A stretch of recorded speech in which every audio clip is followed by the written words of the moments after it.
Good afternoon, everyone, and welcome to the panel on armoured vehicles and artillery systems. As the MC said, I'm Mick Ryan. I think I'm creating history here today as the first Australian to ever moderate a panel at this forum, so thank you very much for having me. We have 5 panellists here today. I'll quickly introduce them, and I want to focus the time on them today, not so much me. I don't have a lot of introductory comments to make, but I think we all know that throughout this war we've learned a lot of lessons about armoured systems, not just tanks, but armoured personnel carriers, protected mobility vehicles, self-propelled artillery as well as towed artillery, mortars and a range of other fire support systems and the digitised command and control systems that connect them all. So hopefully we'll get at some of these lessons today and then how we might be able to have collaboration between Ukrainian and other companies in their maintenance and production. So the participants here today, firstly, on my left, I have Rіхард Кубена, who is from EXCALIBUR ARMY. Welcome. Next, I have Герман Сметанін, who is from the Ukrainian defence industry. Next, I have Максіміліан Фрох, who is from Rheinmetall. I then have Görkan Bilgi, who is from BMC. Welcome. And lucky last at the end there is Julia Wysocka, who is from Practica. Welcome. Now, if you can give them a hand to welcome, please. I sent all the participants yesterday a bit of a heads up on the questions that I'll be asking. Firstly, I'll have a round where they each get the same question, then I'll ask a question to them individually. So first of all, for each of you, and I'll go through from my left all the way to Yulia, I'd ask you to just briefly cover what you think the biggest challenge over the last 18 months has been with regards to armour and artillery systems for Ukraine. Richard. Hello, do you hear me? Paní a pánové, dobrého dňa. Ladies and gentlemen, hello. I am very glad to be here and host this first forum. My name is Rіхард Kubena and I am coming to you from Czech Republic, and regarding the questions what you already asked, I guess there were not just one challenge. There were a lot of challenges. First challenge even started back 2014 for us because there were the first so-called embargo, which ended up 2017, and our company, which was already very well established here on this market from 2005, was now facing the troubles that, well, we cannot export anything. The relationship which we have developed are already broken. And that was the first challenge. And then another challenge started already 24th of February 2022, when I woke up early morning, got already several messages from our friends, and a few hours after, some people which are sitting here in the conference room started to call me and said, Richard, well, we have to do something. We have to help the country. Please prepare the list of equipments, vehicles, ammunition, what you can ship immediately to them. I was like, okay, that's quite challenging, but what about license, which take usually 2 months? And our government was able to convince us that license it's not an issue anymore, and we can get a license within 2 hours, and they finally fulfilled their promise. That's why we said, okay, we have to do also something from our side, and we really initiated the manpower in our factory and prepared the first vehicles which were dispatched to Ukraine for Monday, 28th of February, if I'm not mistaken. And since that, we were facing every day with new challenges. Another challenge came one day after, when there were a guy coming from Ukraine and said, we want to buy all the tanks you have in stock, which I said, it's simply impossible because they are bought by another client. And they said, okay, do something and convince the buyer to wait a little bit and give us those tanks. We said, well, let's try it, and we manage it. Then a few days after, the Ministry of Defense of Czech Republic came to us and said, we know that you have quite a huge fleet of vehicles on stock. You have to bring them to Ukraine very fast. I was like, okay, but we are fully booked. Our capacity for 2022 was 50 vehicles per year, and we might have some space capacity of 10 vehicles per year maximum. And they said, well, we need 10 per month. And finally, we were able to manage and delivered by end of 2022, 150 vehicles to Ukraine, and another 190 in year 2023. That means there were many challenges, and all of that was possible just thanks to the high involvement of our government, high involvement of our people, and really willingness of Czech people to help Ukrainians. No, thank you. It was amazing how many countries stepped up very quickly to help Ukraine. If I can turn to Herman now, from a Ukrainian perspective, what are the challenges you've seen with respects to armoured and artillery systems over the last 18 months? Доброго дня всім. По-перше, як громадянин України, хочу подякувати нашим колегам, які дуже швидко відгукнулися на прохання нашого уряду, наших військових. І з перших днів повномасштабного вторгнення допомагали нам у постачанні як мінометних, так і артилерійських пострілів. Нам дуже потрібна була ця допомога, ми вам дуже вдячні за це. На жаль, на початок повномасштабного вторгнення більшість номенклатур мін і артилерійських снарядів ні нашими підприємствами, ні іншими підприємствами промисловості не вироблялися серійно в Україні. І це стало для нас дуже значним викликом.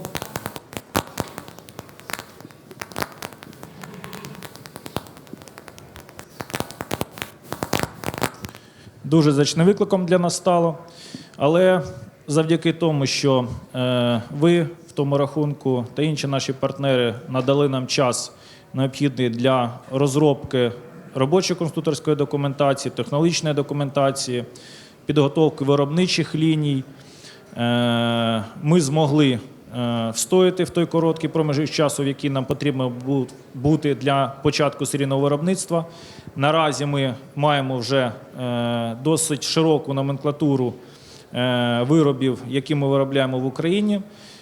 На жаль, обсяги поки що цього виробництва дещо відстають від виробничих потужностей країни-агресора, але ми з кожним днем і уряд нас підтримує, державний сектор економіки, наші приватні підприємства дуже підтримують наші виробничі можливості, розвиток нашого виробництва.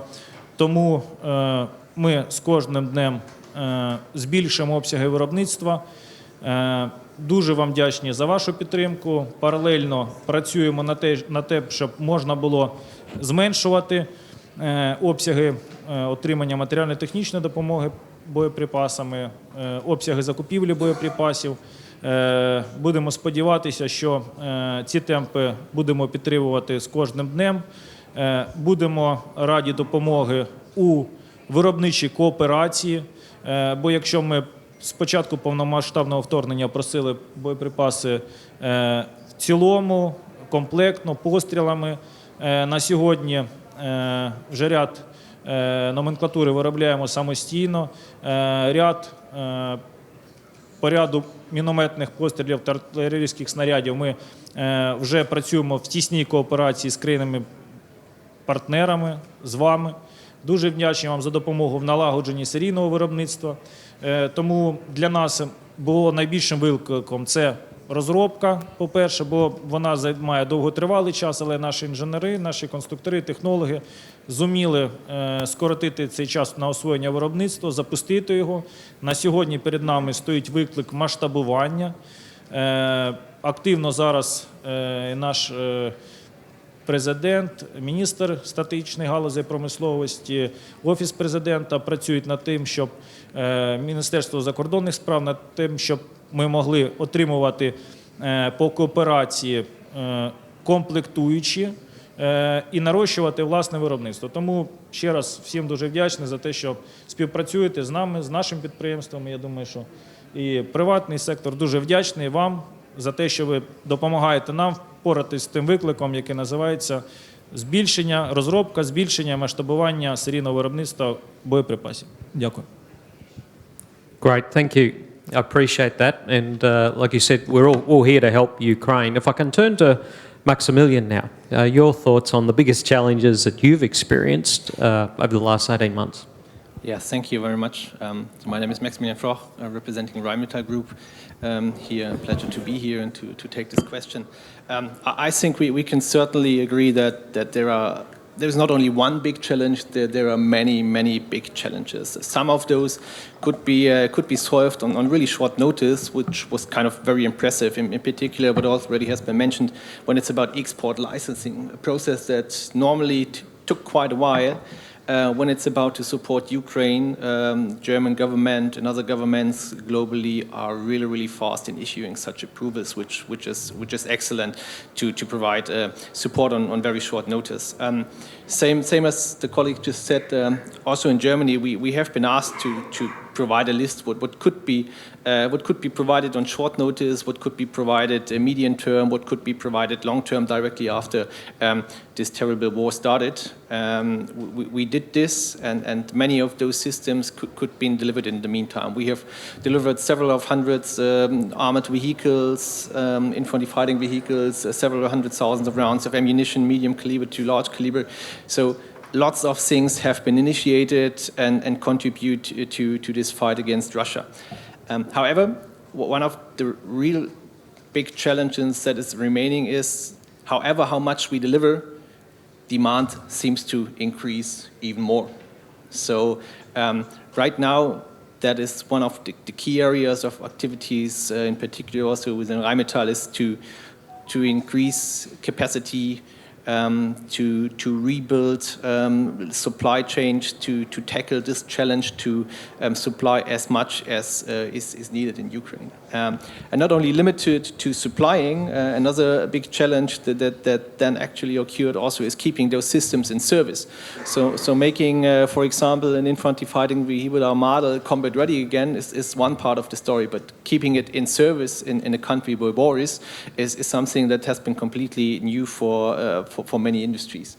And finding ways, not only in neighboring countries, but also in particular in Ukraine, which we are right now doing with the colleagues from Ukraine defense industry, is one of the major tackles that needs to be solved to ensure proper sustainment of such vehicles as well. So, as just said, many challenges, and we try to cope together with the colleagues with all of them, and I wish us all best of luck for that. No, thank you. And I like how you mentioned not just the procurement of equipment, but the maintenance of it. And I would probably add to that a third strain, which is battle damage repair, which is something not too many countries have had a lot of experience with over the last few decades. So that's also an important service. Gokam, if I just turn to you for your thoughts on the challenges of the last 18 months. First of all, on behalf of my company, I would like to thank you for all participants and the members of that organization. It's a good opportunity for us also as well to talk about our previous problems, disadvantages, etc. Of course, we have faced several problems in the past. We had some advantages. We had some disadvantages. Let me start with the disadvantages. First of all, at that time, there was a request and there were urgent needs because of the operational needs of the Ukrainian army. In this regard, all around the world, after the pandemic situation and the condition, we have a huge supply chain problems in our company also as well, because since we are the platform company, platform OEM, of course, obviously, we are using so many equipments and the subsystems on the platform as well. of course, we are producing those kinds of things inside of the Turkey, but also we are working with the other global companies from the United States, from the Germany, and the other countries also as well. So in this regard, regarding to the lead times, etc., it was a little bit hard for us to meet the requirements of the end user regarding to their delivery schedules also as well. But on the other hand, we have some advantages because of the Turkish armed forces mission profiles inside of the Turkey. We were a little bit familiar of those kinds of things because it was a kind of brain operation while they were running. We made a brain operation because we were providing some platforms at the battlefield area. At the same time, it was a little bit hard to maintain the logistics issues and the ILS activities also as well, because if we are talking about any kind of platform, it's like a baby. It means we have to provide the technical training activities, the technical documentation activities, the spare parts, etc., the maintenance. So at that time, it was a little bit hard to provide those kinds of things very urgently and very rapidly because of the transportation issues, because of the security issues. During the first period of that process, we came to Kiev, we came to other relevant locations to provide the maintenance by ourselves. But right now, as of today, due to the good relationship with the end users also as well, right now we are providing our training activities very properly. But at the first stage, we couldn't provide the training activities because again, at that time, we didn't say my way or highway to the end user because they have some urgent needs and the requirements at the battlefield area. Since we are the producer of the platform, we have to see the battlefield area, we have to understand the requirements and the philosophy of the end user. We need to understand the operational capability also as well. But the first stage we couldn't understand because we couldn't see them, we couldn't talk with them face to face. But the later stages, after the first batch, after the first delivery, we understand the mission profile, we understand their needs, the requirements, the technical requirements, and also the administrative requirements also as well. So in this regard right now, of course we have some challenges as well right now as of today. One of them is the subsystem equipment, the procurement, those kinds of things also as well. But right now we believe we are providing the ILS activities, the integrated logistics support activities inside of the Ukraine within the capability of the Ukrainian armed forces also as well. It is an advantage because since from the first day we have an experienced end user. They know their requirements very well. So right now we definitely understand them and we are still moving our own delivery schedule as of today. Thank you very much. Thanks, Kocham.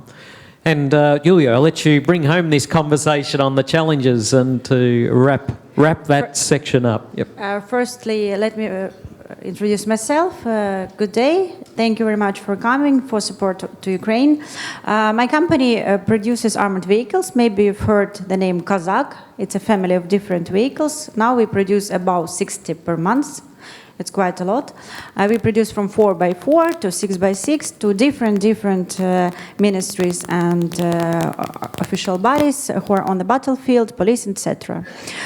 Talking about challenges, it's quite difficult to be the last in this queue because some of us faced the same challenges. The main was really with logistics because not only COVID-19, as you know, our borders were stuck, and it was quite difficult. And taking into account that we had to increase the volume of manufactured vehicles in 10 times, it was a challenge to assure our suppliers to provide us something 10 times more and to assure them that we really do need it more than their other customers. So sometimes we assured them to change our place in the queue for us to get it faster because we really needed that. But thanks for their understanding. fight this challenge. And second one, we faced the situation that what is written in the standards, even NATO standards or Ukrainian standards, some issues are not mentioned there, and the battlefield has changed, and the challenge was very fast, extremely fast, to satisfy the needs of our customers, our soldiers, for them to survive. First of all, as an example, that the mine protection has to be higher, that they carry much loads. For example, they carry just clothes, they carry ammunition, they carry wounded or even dead, they carry everything they can, they put everything inside, even water, so they overload cars, not like on the trials. And you have to satisfy it, even just simply to predict the places to carry it all. So we had to react to their demand very fast. So it seems to me that it was the main challenges for us at the beginning. Thanks. I like how you mentioned the NATO standardised agreements and the STANAGs. They're really important, and they'll become even more important as Ukraine works with NATO. And as a soldier, we always carry as much ammunition, as much water, as much food as we can, regardless of how the vehicle is designed. If I can return to Richard, I'd be very interested if you could explain to us what EXCALIBUR ARMY has learned from the war and from its engagement with the Ukrainian military, and how that's going to inform your future plans for cooperation with Ukrainian industry. Okay, it's also quite difficult to be answered just with one sentence, because there was quite a lot what we have learned, and we are still learning every day. Maybe the first thing what we have learned is we have to change our approach completely.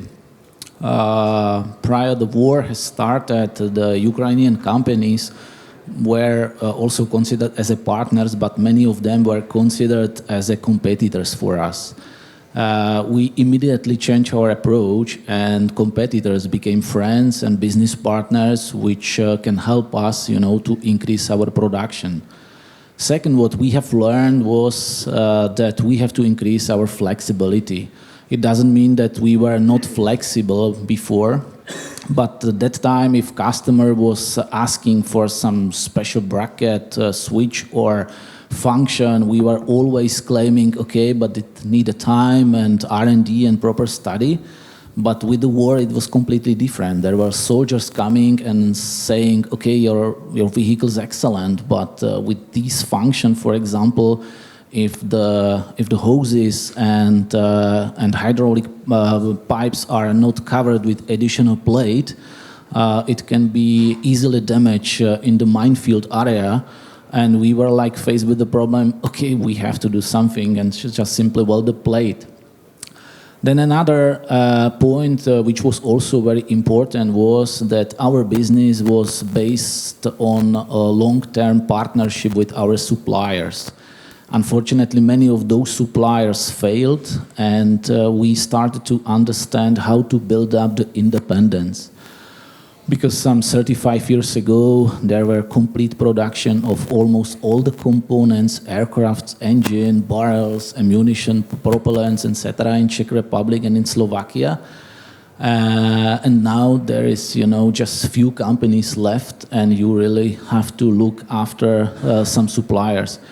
And we immediately started to build up the new supply chain base for the long-term project, long-term strategies. We started to invest also in some new production with our partners. We learned them how to produce some components which were critical for us.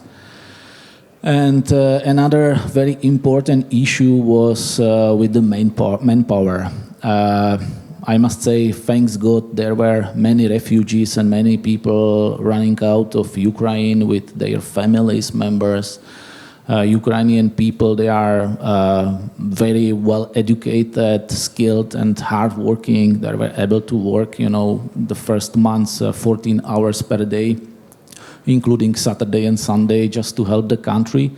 And we started to understand that we have to invest in our own people, how to train them, how to educate them. We established the JVs with several schools and institutes, just to create a future base of employees which will help us with the future growth of the company. And I think that investment in your employees pays off in the long term if you want them to be not just loyal to the company but effective workers. You've just got to do that training investment, don't you? No, thank you.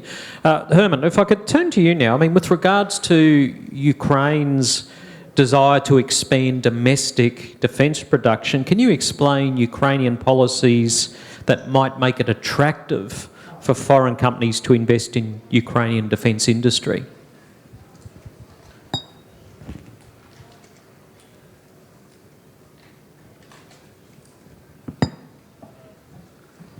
Дякую за питання. На сьогодні ми будемо відверті, і до повномасштабного вторгнення ми співпрацювали з багатьма країнами, були залучені до міжнародних відносин з точки зору постачання боєприпасів, з точки зору виробництва продукції. Але, на жаль, ці відносини, цей взаємозв'язок був пов'язаний в першу чергу з більшістю продажу, виробництвом і продажу на зовнішні ринки і менше сконцентрований на забезпечення власних потреб, власної армії, формування стратегічних резервів. І наші підприємства працювали більшість як спецекспортери тої військової продукції, яку виробляли в Україні. Про відсоткове відношення, на жаль, зараз сказати не можу, але після повномасштабного вторгнення, звісно, змінився вектор. На щастя і, на жаль, деяких партнерів ми втратили, але, на щастя, в нас з'явилося більше відвертих друзів, більше надійних партнерів, які завжди з нами, які готові нам допомагати.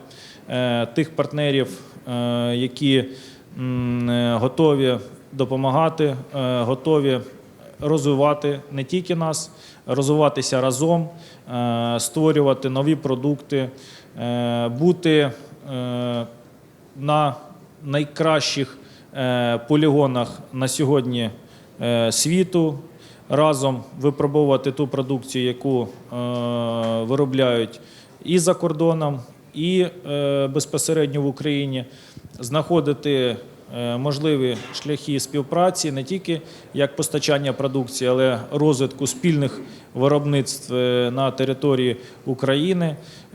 Я впевнений, що ця співпраця як іде на пользу як для України, так і безпосередньо тим країнам, тим партнерам, які з нами сьогодні знаходять можливість нарощення виробництва, створення нових виробництв, розробки нових продуктів. Нехай навіть, якщо вони виробляються по кооперації або частково в Україні, частково або повністю за кордоном, бо є деякі безпекові моменти.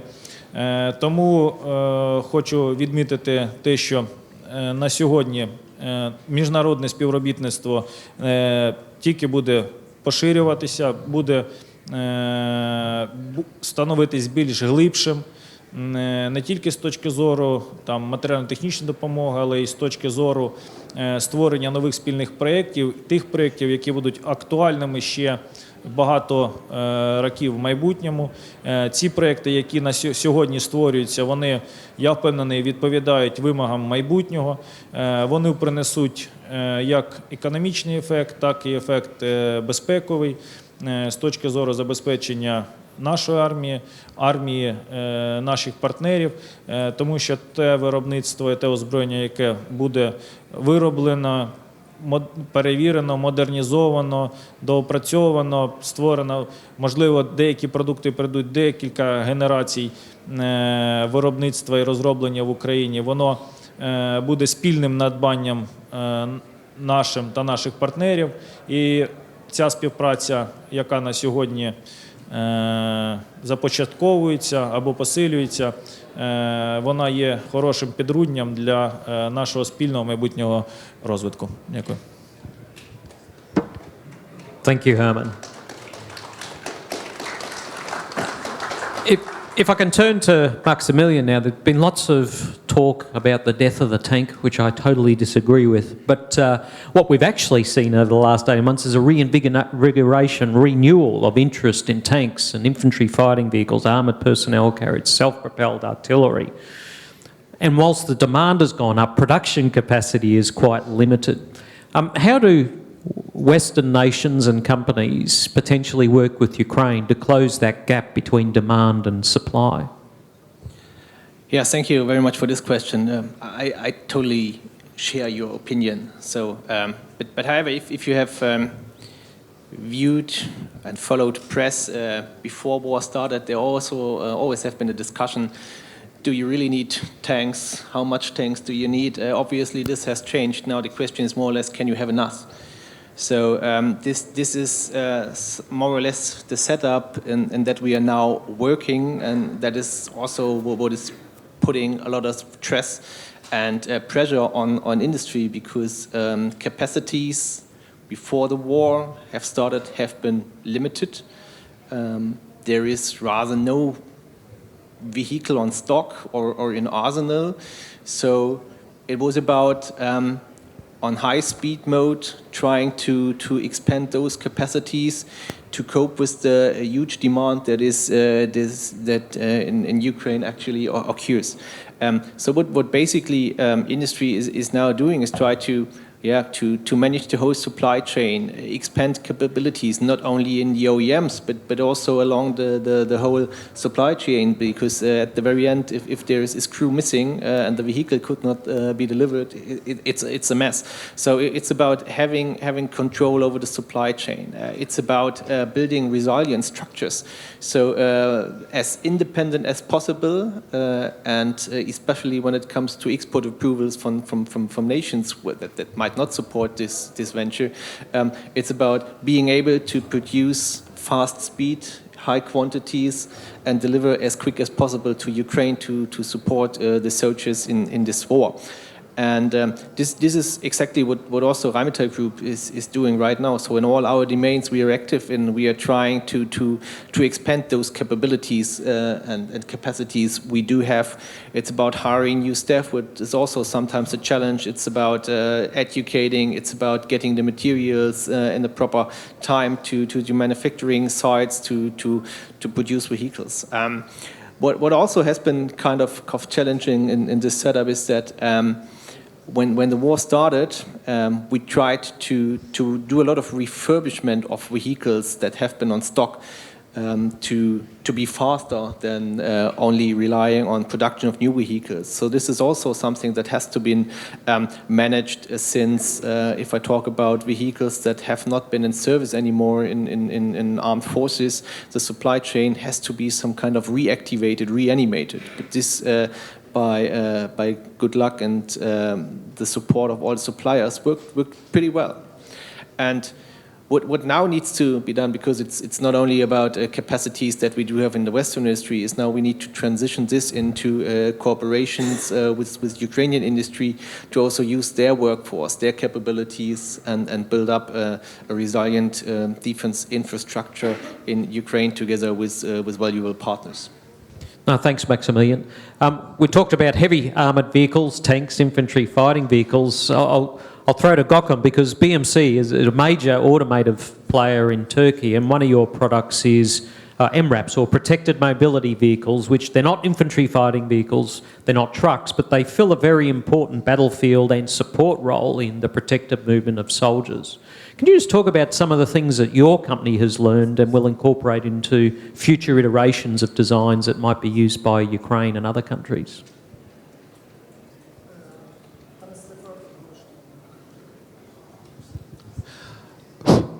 Honestly, first of all, it was a huge challenge for us also, as well, as I mentioned before, because each mission profile each case are definitely different between each other.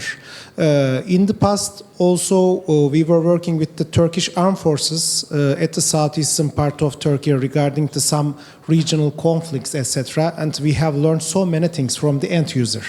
Of course, since we are the manufacturer company, we are working with the all engineers, etc. But on the other hand, the most important thing is working and discussing with the end user, because they are the experts, they know the battlefield area, they know their requirements, and during the days, the military doctrine is changing, the requirements are changing, and the mission profiles are changing also as well.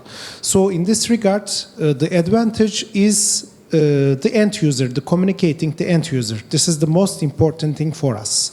After this case, we would like to discuss, we would like to negotiate the end user, and also we would like to use their potential also as well in front of the battlefield area. This is very important for us. The second thing is, what was the most important thing for us? We are providing some platforms to the end user for the survivability, but on the other hand, it's just like a marriage actually, because we are not providing a fire and forget ammunition or something like that. We are providing a platform. So it's definitely similar with the marriage. At that time, we are going to see between each other during 20 years, maybe 30 years, maybe 40 years. So in this regard, we have to provide the best life cycle support and the best training activities, best maintenance activities to the end user also as well. So in this regard, we have to be inside of the Ukraine, and we have to cooperate with the Ukrainian governmental agencies and the other relevant agencies during so many years. So that's why actually right now, as of today, we are providing an urgent service and urgent assistance. But the later stages, honestly, we have to establish inside of the Ukraine, we have to cooperate with the Ukrainian agencies also as well for the near future upcoming activities. Not only the training activities, but also the other design activities also as well regarding to their urgent needs and the requirements at the battlefield area also as well, but also for the other things also as well. So in this regard, the communication, the discussion, and the technical and the administrative due diligence with the end user is the most important thing for us right now. Thanks, Gokam. And Julia, you get to bring us home once again. The final question is, how do you see this collaboration, this cooperation with European companies working? Talking about armored vehicles, I'm pretty sure that together the state-owned plants and private-owned plants can satisfy the needs of our country, partly maybe with APCs and MRAPs. But at the moment, APC is not enough, personal carrier is not enough. We need sometimes even multi-purpose vehicle at one moment. So what we really need, for example, we understand that human life is the most valuable. We need the weapon stations that actually we don't produce too much. We need mortars, we need armament, we need special equipment for detection, for the mining, some high-tech equipment that has to be installed on APCs, let's say, to do the special needs, special targets, special missions of the soldiers. And second, what is extremely important, as was mentioned partly during our discussion, very often we get armored vehicles after the battlefield. Again, thanks a lot for technical support, for donors, for partners who were sending us everything they had, who opened the fleets, the stocks, everything was sent to Ukraine. But the opposite side, that unfortunately, at the moment, these quite expensive, very good, very high quality equipment donated to Ukraine very often becomes single use. Because we don't have parts, we don't have knowledge, we don't have communication enough, because not too much time It's not, no one is guilty about that. It's reality. Because we have so many types of all around the world, and we cannot manage to maintain them and recover them. I don't say about repairing, to recover them after battlefield, for example. It's really an issue, and it's expensive issue, and we need to manage it. Because billions of money, no matter which money, are just staying and waiting for recovery. That is my main idea. Thank you. Well, thank you. We're coming to the end of this panel. I think there's been a huge amount of wisdom and experience on display on the stage this afternoon. I think it's fair to say that the way forward with armoured vehicles and artillery is not how we've performed in the last 30 years. The way we think about the design, the production, the support, the battlefield employment, the doctrine, the training for these systems is going to have to change. And unlike the period since the end of the Cold War, we may not have decades between successive generations of tanks or artillery systems. And unlike during the Cold War, every single one of them must be able to come ready to plug in to the digitised command and control systems, the digitised command and control systems, because that's what our soldiers expect on the battlefield. They expect to be connected. They don't just expect to be able to fight, they'll be able to fight in a connected way. So, ladies and gentlemen, if you can join me in thanking Richard, Herman, Maximilian, Gokkum and Yulia for a very fine panel this afternoon. Thank you. Thank you all the participants, and thank you General Ryan for having conducted such a targeted and disciplined discussion.